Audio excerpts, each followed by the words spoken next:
Right మరో accident news చూస్తున్నాం. సూర్యాపేట జిల్లా కోదాడ నియోజకవర్గంలోనూ రోడ్డు ప్రమాదం జరిగింది. మోతే సమీపంలోని సూర్యాపేట ఖమ్మం జాతీయ రహదారిపై ప్రైవేట్ ట్రావెల్స్ బస్సు టైర్ పేలింది. దీంతో వెంటనే మంటలు అలుముకున్నాయి. కొద్దిసేపట్లోనే మంటలు బస్సంతా వ్యాపించాయి. ఫైర్ సిబ్బంది చేరుకునే లోపే బస్సు పూర్తిగా దగ్ధమైంది. హైదరాబాద్ నుండి పాల్వంచ వెళ్తుండగా ఈ ఘటన జరిగింది. కోల్ మైనింగ్కి కాంట్రాక్ట్ కింద అద్దెకు వెళ్తున్న 3 ప్రైవేట్ ట్రావెల్ బస్సులలో ఒకటి పేలడంతో ప్రమాదం జరిగింది. ఘటనా సమయంలో డ్రైవర్ ఒక్కడే ఉండడంతో అలర్ట్ అయి దిగడంతో ప్రమాదం తప్పింది.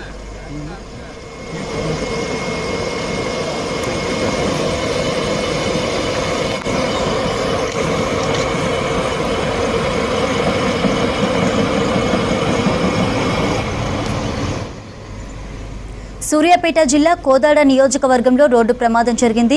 మోతే సమీపంలోని సూర్యాపేట ఖమ్మం జాతీయ రహదారిపై ప్రైవేట్ ట్రావెల్స్ బస్సు టైర్ పేలింది. దీంతో వెంటనే మంటలు అంటుకున్నాయి. కొద్దిసేపట్లోనే మంటలు బస్సంతా వ్యాపించాయి. ఫైర్ సిబ్బంది చేరుకునే లోపే బస్సు పూర్తిగా దగ్ధమైంది. హైదరాబాద్ నుండి పాల్వంచ వెళ్తుండగా ఈ ఘటన జరిగింది. కోల్ మైనింగ్కి కాంట్రాక్ట్ కింద అద్దెకు వెళ్తున్న 3 ప్రైవేట్ ట్రావెల్ బస్సులలో ఒకటి పేలడంతో ప్రమాదం జరిగింది.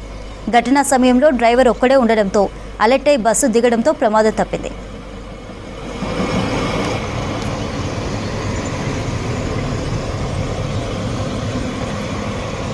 అదే